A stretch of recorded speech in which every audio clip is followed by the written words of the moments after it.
నమస్తే welcome to TV 999 news ముందుగా headlines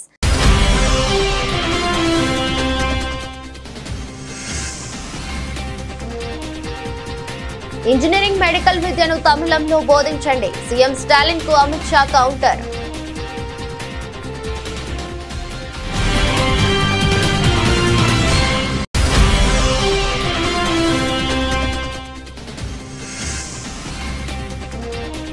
KCR తో భేటీలో ఆ విషయం మాట్లాడు కవితకు ఎంపీ రఘునందన్ మాస్ సవాల్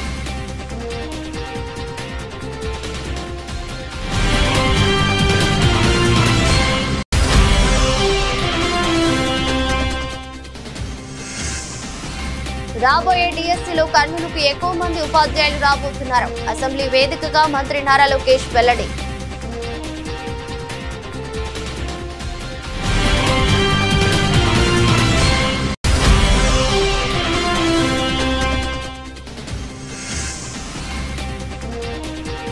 బీసీలకు 42% రిజర్వేషన్లు ఎస్సీ వర్గీకరణపై సమగ్ర చట్టం కేబినెట్ నిర్ణయం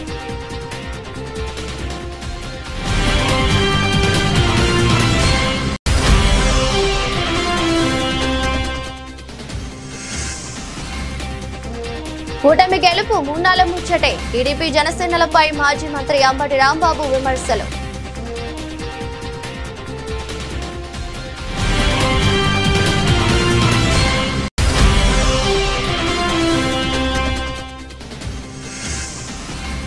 మానకోటలో మిర్చి రైతుల ఆందోళన పంటను మార్కెట్లోకి అనుమతించాలని డిమాండ్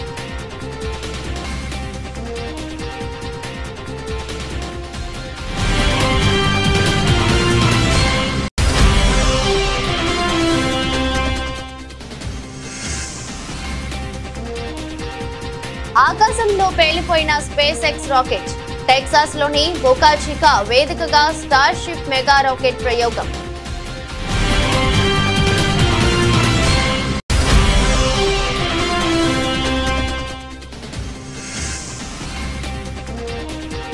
మా కుటుంబంపై తప్పుడు ప్రచారం సాగుతుంది అందుకే ఈ వివరణ వీడియో విడుదల చేసిన గాయని కల్పన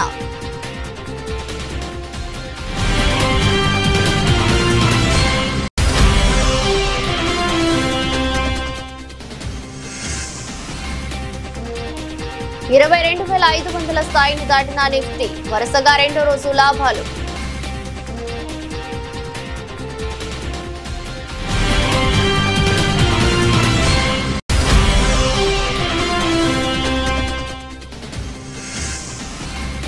ఎల్లుండి champions trophy final Sunil Gavaskar సూచనలు కొన్ని అంశాల్లో మెరుగైతే ఫైనల్లో తిరుగు ఉండదనే సూచన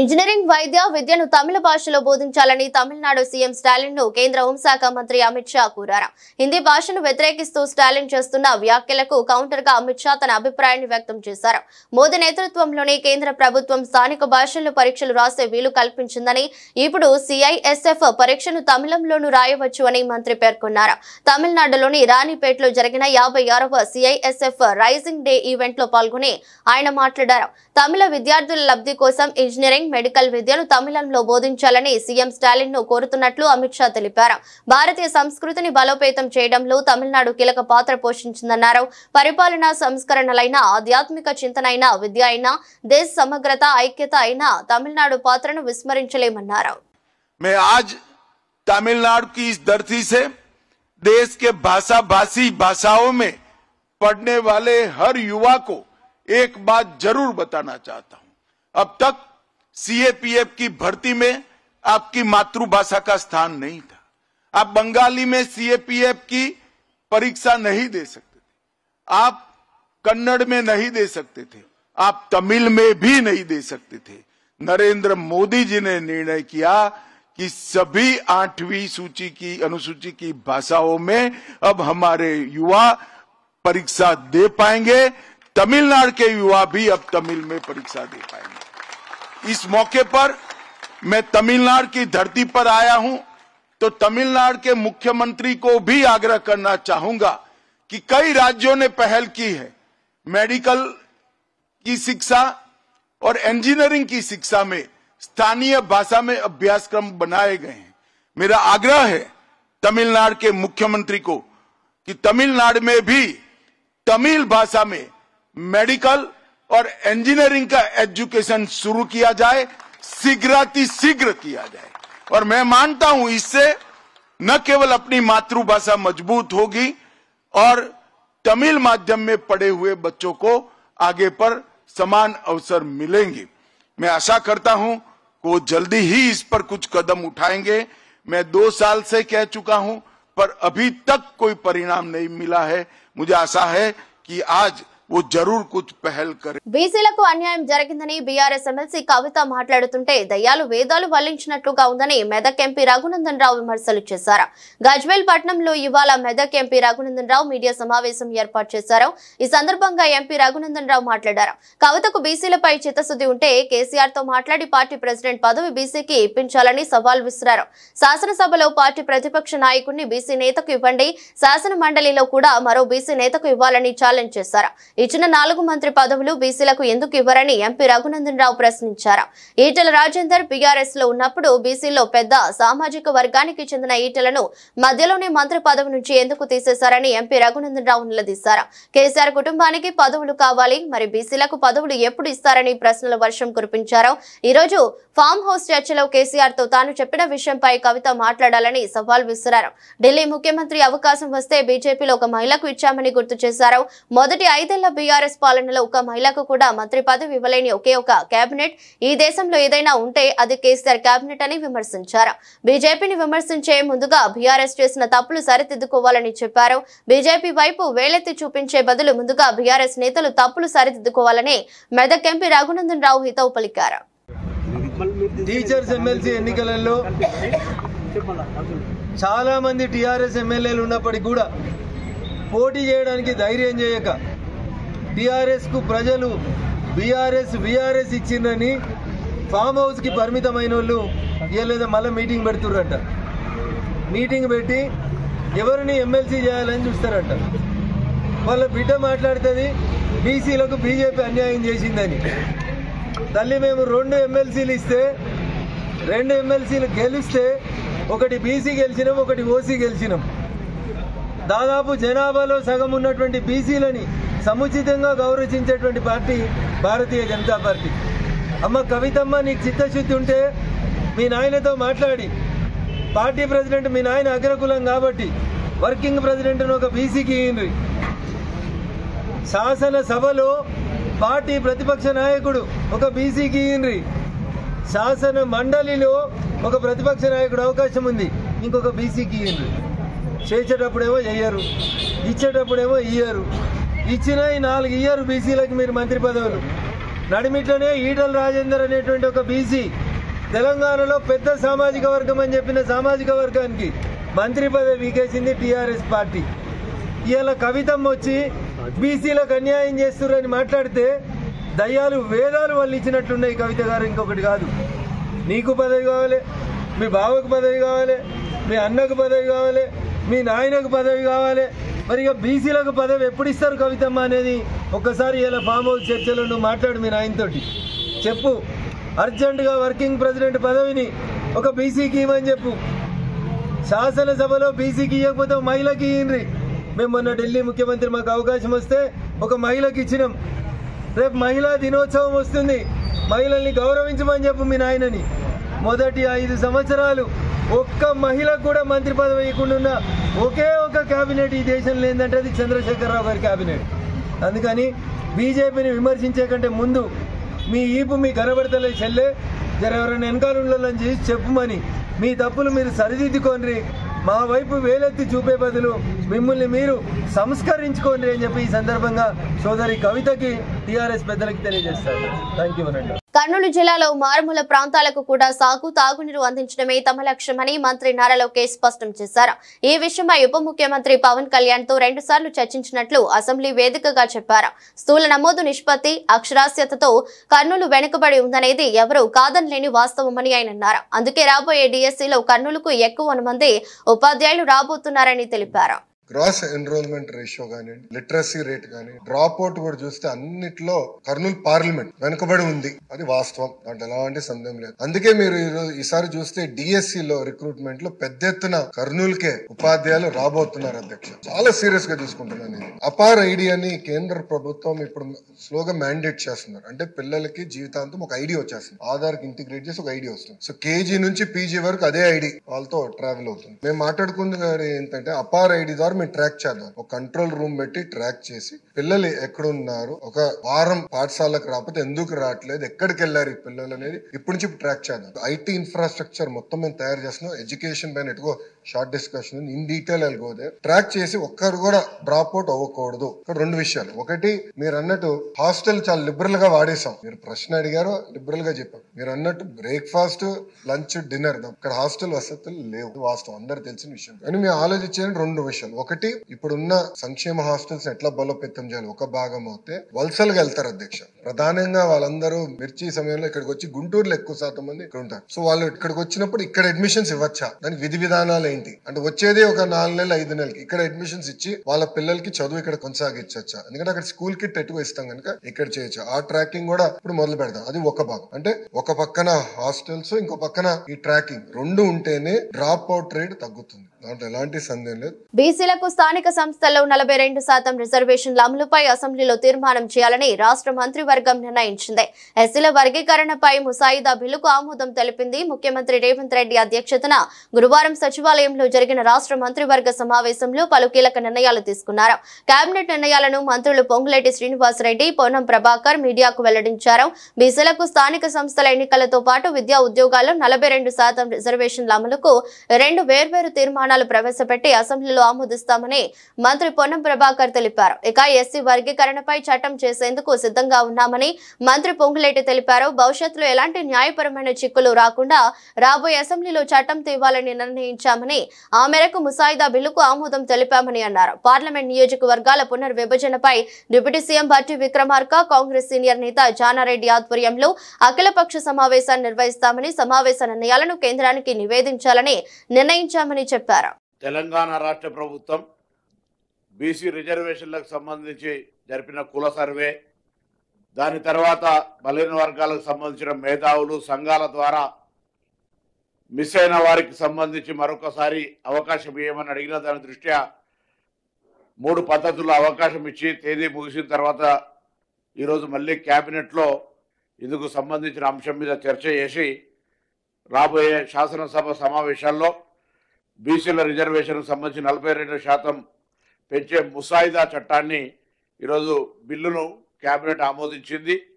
ఈ సందర్భంలో స్థానిక సంస్థలకు 42%తో పాటుగా విద్యా సంస్థలు, ప్రభుత్వ ఉద్యోగుల్లో కూడా 42% ఇవ్వాలనేటువంటి 2 వేర్వేరు తీర్మానాలను ప్రవేశపెట్టడంతో పాటుగా గతంలో 2017లో గత శాసనసభలో 37% చేసిన తీర్మానాన్ని తిరిగి వాపస్, ఎందుకంటే ఒక బిల్ వాపస్ అక్కడ ఉండగా చేయడానికి వీల్లేదు కాబట్టి ఆ బిల్ వాపస్ తీసుకున్న దానికి సంబంధించి కూడా ఆ రిజర్వేషన్ పాత బిల్లును వెనక్కి తీసుకోవాలనేటువంటి నిర్ణయాన్ని కూడా ఈరోజు కేబినెట్ తీసుకుంది. దీనివల్ల బలహీన వర్గాలకు సంబంధించి ప్రభుత్వం చెప్పిన విధంగా కమిట్మెంట్గా ముందుకు పోయేటువంటి మార్గాన్ని ఈరోజు కేబినెట్ తిరిగి ఆమోదించడం ద్వారా గతంలో 4వ తారీఖు ఫిబ్రవరి 2024 నాడు ఆమోదించి 4వ తారీఖు ఫిబ్రవరి 2025 నాడు ఏ విధంగానైతే అసెంబ్లీలో నివేదిక పెట్టినామో, నిర్ణయం నుంచి నివేదిక దాకా ఇది తిరిగి ఈ శాసనసభ లోపల ఈ యొక్క చట్టాన్ని తీసుకొచ్చి తద్వారా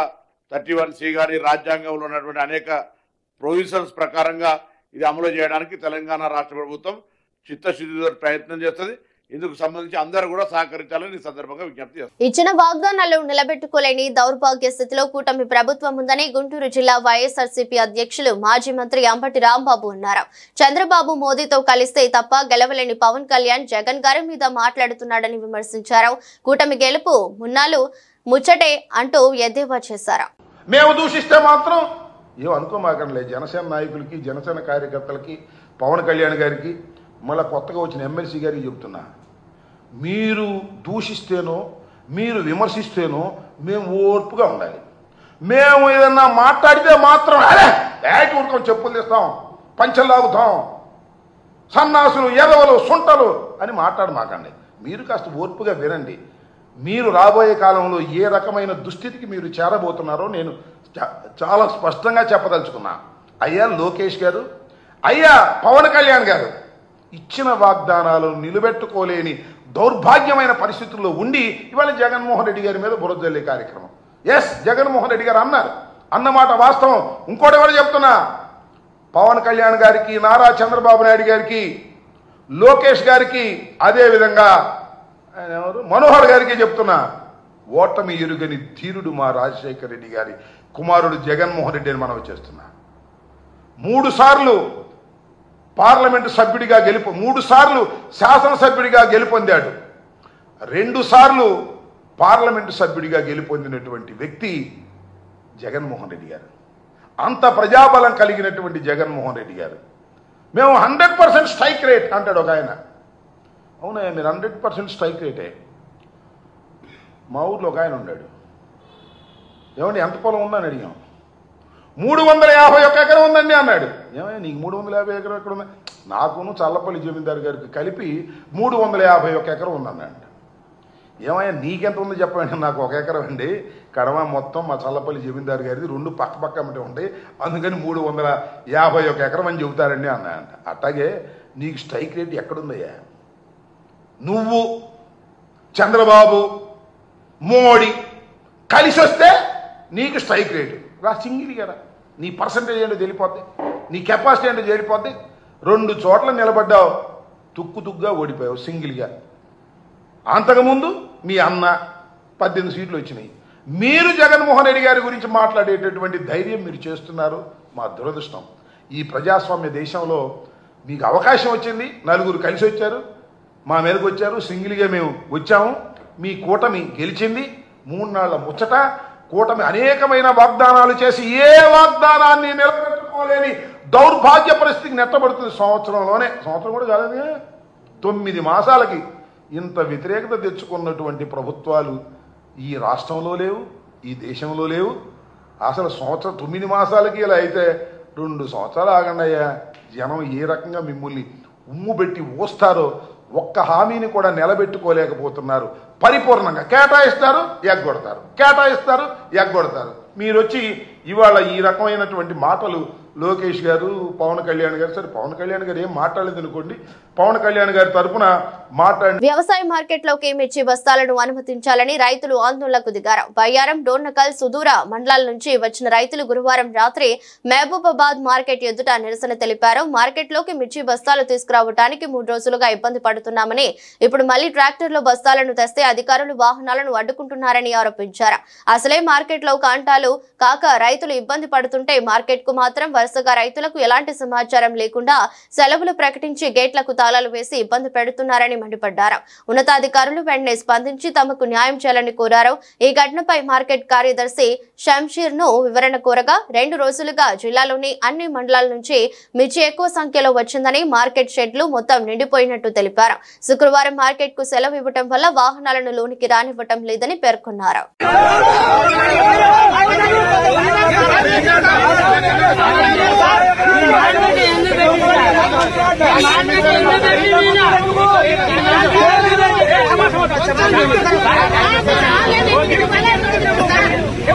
ప్రపంచ బిలియనీర్ ఎలాన్ మస్క్ కు చెందిన స్పేస్ ఎక్స్ ప్రయోగించిన స్టార్షిప్ మెగా రాకెట్ అంతరిక్షంలో పేలిపోయింది. ప్రయోగం విజయవంతమైన ఆ తర్వాత ఒక్కసారిగా పేలిపోయి చెల్లాచెదురైంది. టెక్సాస్ లోని బొకాచికాలో నిన్న సాయంత్రం 5:30 స్టార్షిప్ రాకెట్ ను ప్రయోగించారు. తొలుత రాకెట్ విజయవంతంగానే నింగిలోకి దూసుకెళ్లింది. ఆ తర్వాత ఒక్కసారిగా పేలిపోయింది. దాని నుంచి భారీ శకలాలు కిందకి దూసుకొచ్చాయి. ఫ్లోరిడా, బహమాస్ ప్రాంతాల్లోని ఆకాశంలో ఈ శకలాలు నిప్పులు కక్కుతూ రాలడం కనిపించింది. ఇందుకు సంబంధించిన వీడియోలు వైరల్ అవుతున్నాయి. దీనిపై స్పేస్ ఎక్స్ స్పందించింది. వీటి నుంచి పాఠాలు నేర్చుకుంటామని తెలిపింది. కాగా స్పేస్ ఎక్స్ జనవరిలో నిర్వహించిన పునర్వినియోగ భారీ రాకెట్ స్టార్షిప్ ప్రయోగం కూడా విఫలమైంది. సాంకేతిక కారణాల వల్లే ఇలా జరిగినట్టు అప్పట్లో స్పేస్ ఎక్స్ ప్రకటించింది.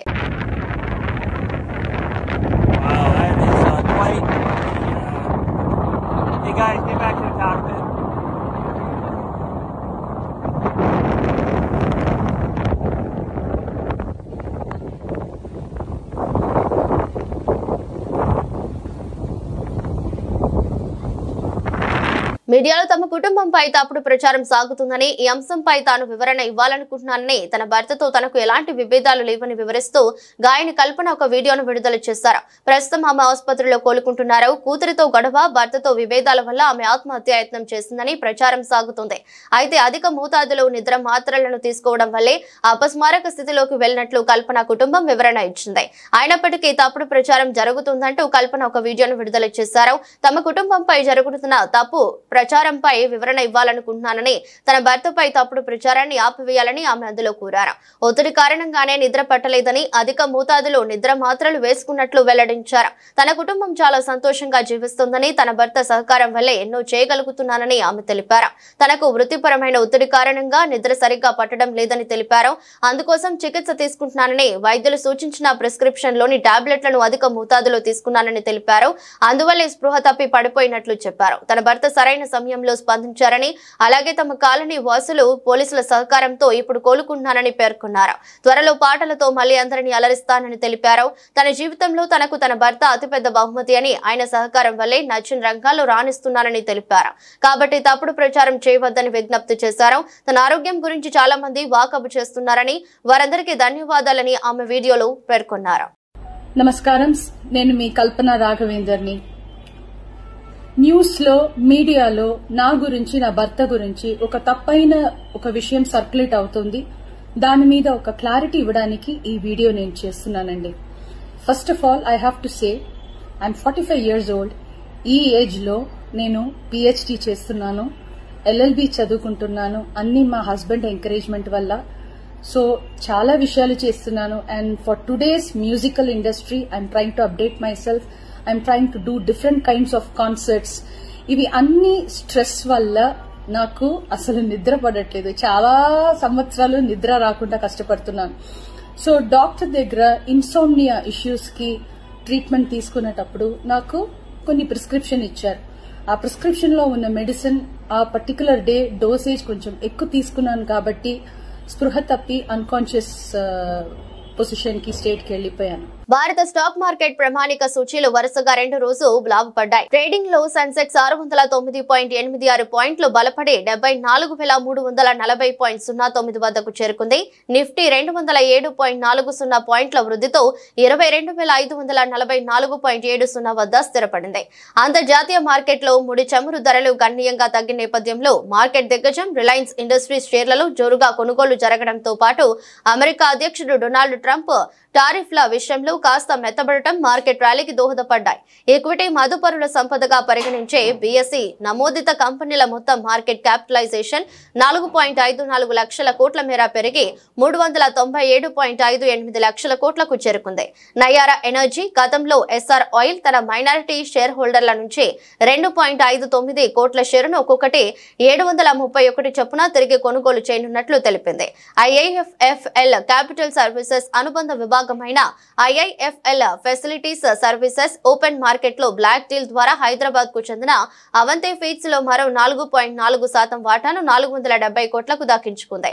ఈ మంగళవారం కూడా IIFL సర్వీసెస్ అవంతి ఫీడ్స్ లో 4.4% వాటాను 435 కోట్లకు కొనుగోలు చేస్తుంది. ఛాంపియన్స్ ట్రోఫీ ఫైనల్లో భారత తుది జట్టులో ఎలాంటి మార్పులు అవసరం లేదని సునీల్ గవాస్కర్ సూచించారు. దుబాయ్ వేదికగా ఆదివారం న్యూజిలాండ్ తో టీమిండియా ఫైనల్ మ్యాచ్ ఆడనుంది. ఈ నేపథ్యంలో గవాస్కర్ మాట్లాడుతూ గత 2 మ్యాచ్లలో 4 స్పిన్నర్లతో ఆడారని, ఇప్పుడు కూడా అదే విధంగా జట్టు కూర్పు ఉండాలని చెప్పారు. కొన్ని అంశాలలో భారత జట్టు మెరుగైతే ఫైనల్లో తిరుగుండదని ఆయన పేర్కొన్నారు. ఓపెనర్ల నుండి ఇప్పటి వరకు భారీ ఆరంభం దక్కలేదని, ఫైనల్లో వారి నుండి మంచి ప్రదర్శన ఉంటుందని ఆశిస్తున్నానని ఆయన పేర్కొన్నారు. కొత్త బంతితో ఆరంభంలో కొన్ని వికెట్లు తీయాలని, కనీసం 2 నుండి 3 వికెట్లు తీస్తే ప్రయోజనం ఉంటుందని పేర్కొన్నారు. మిడిల్ ఓవర్లలో పరుగులను నియంత్రిస్తున్నప్పటికీ వికెట్లు తీస్తేనే ప్రత్యర్థి జట్టుపై ఒత్తిడి పెరుగుతుందని వ్యాఖ్యానించారు. చక్రవర్తి, కుల్దీప్ లను జట్టులోకి తీసుకోవడం మంచి నిర్ణయమని సునీల్ గవాస్కర్ అన్నారు. పరిమితి ఓవర్లలో డాట్ బాల్స్ ను వేయడం కీలకమని, ఈ విషయంలో వారిద్దరూ మంచి ప్రదర్శన చేస్తున్నారని ప్రశంసించారు. దుబాయ్ పిచ్ నుండి మంచి సహకారం అందుతోందని వ్యాఖ్యానించారు. వార్తలు ముగించే ముందు మరోసారి హెడ్లైన్స్.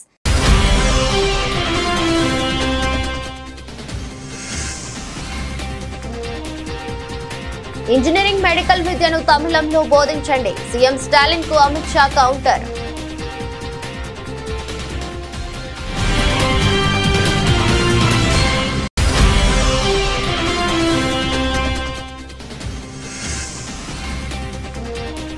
కేసీఆర్ తో భేటీలో ఆ విషయం మాట్లాడు కవితకు ఎంపీ రఘునందన్ మాస్ సవాల్.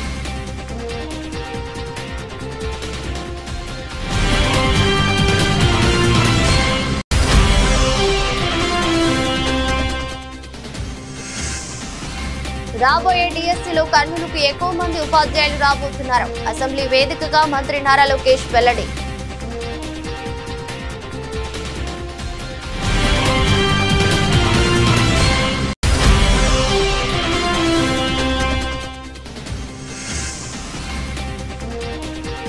బీసీలకు 42% రిజర్వేషన్లు, ఎస్సీ వర్గీకరణపై సమగ్ర చట్టం కేబినెట్ నిర్ణయం.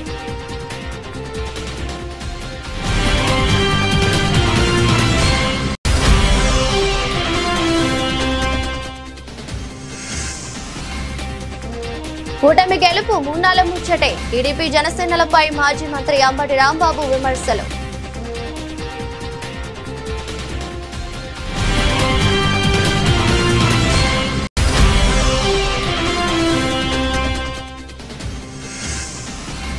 మానకోటలో మిర్చి రైతుల ఆందోళన, పంటను మార్కెట్లోకి అనుమతించాలని డిమాండ్.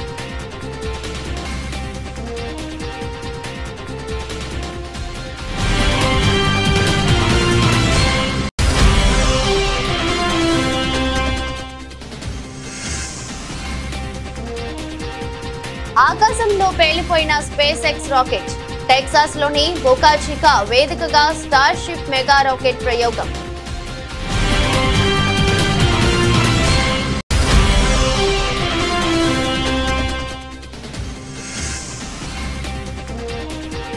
మా కుటుంబంపై తప్పుడు ప్రచారం సాగుతుంది, అందుకే ఈ వివరణ. వీడియో విడుదల చేసిన గాయని కల్పన.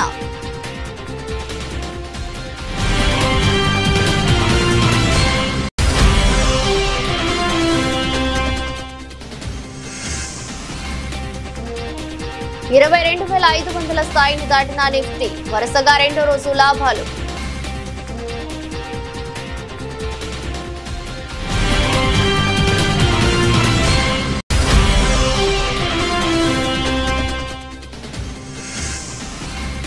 ఎల్లుండి champions trophy final, Sunil Gavaskar సూచనలు. కొన్ని అంశాల్లో మెరుగైతే ఫైనల్లో తిరుగు ఉండదని సూచన.